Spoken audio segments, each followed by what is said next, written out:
నిర్గమకాండము 23వ అధ్యాయం 1వ వచనము, లేని వార్తను పుట్టింపకూడదు అని మన ప్రభువు తెలియపరిచారు. లేని వార్తను ఎవడు పుట్టింపరాదు, పుట్టింపకూడదు. లేని వార్తను పుట్టించిన వాడు ఎవడు అనగా అపవాది అయినటువంటి సాతానుడు. వాడు ఏదేని వనంలో హవ్వతో ఏమన్నాడు? అవునా, ఇది నిజమేనా అని చెప్పాడు. అంటే లేని విషయాన్ని అక్కడ ప్రస్తావించాడు. లేని విషయాన్ని ప్రస్తావించే వాడిని ఏమంటారు అనగా వాడి లూసిఫర్ అంటారు.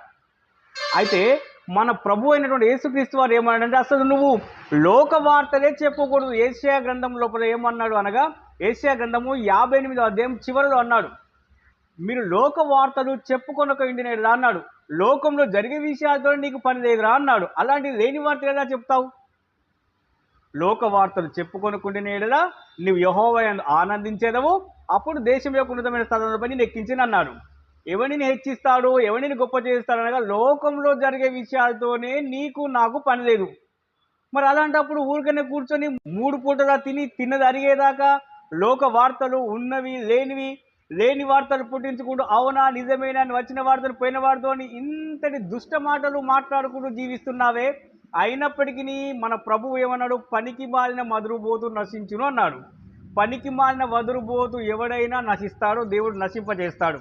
అంతేకాకుండా దెబ్బలు కావలను అని బుద్ధిహీనుడు కేకలు వేయును అన్నాడు.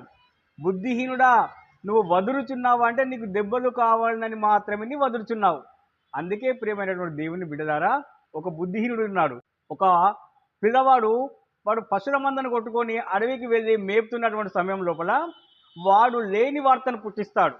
అడవిలో నుండి భయంకరమైన ఒక జంతువు ఒకటి వచ్చింది, నా గొర్రెను ఎత్తుకపోతుంది, నా మేకను ఎత్తుకపోతుంది అని వాడు ముమ్మార్లు మొత్తుకున్నాడు. ముమ్మార్లు మొత్తుకున్న వెంటనే పక్కన పనిచేసి వారు ముమ్మార్లు వచ్చారు పాపం. కానీ 3వసారి వాడు చూసినాక వాడు లేని వార్తను పుట్టించి అబద్ధం ఆడుతున్నాడని తెలుసుకొని ఇక వాడు ఎంత పిలిచినా రారు. అందుకే ప్రియమైన దేవుని బిడ్డలారా, నీవెవరు?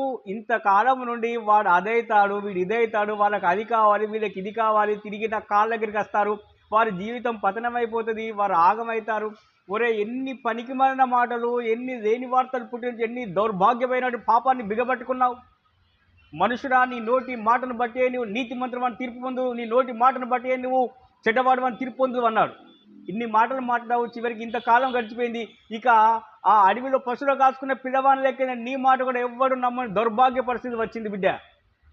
అందుకే లేని వార్తను ఎప్పుడు పుట్టింపకూడదు.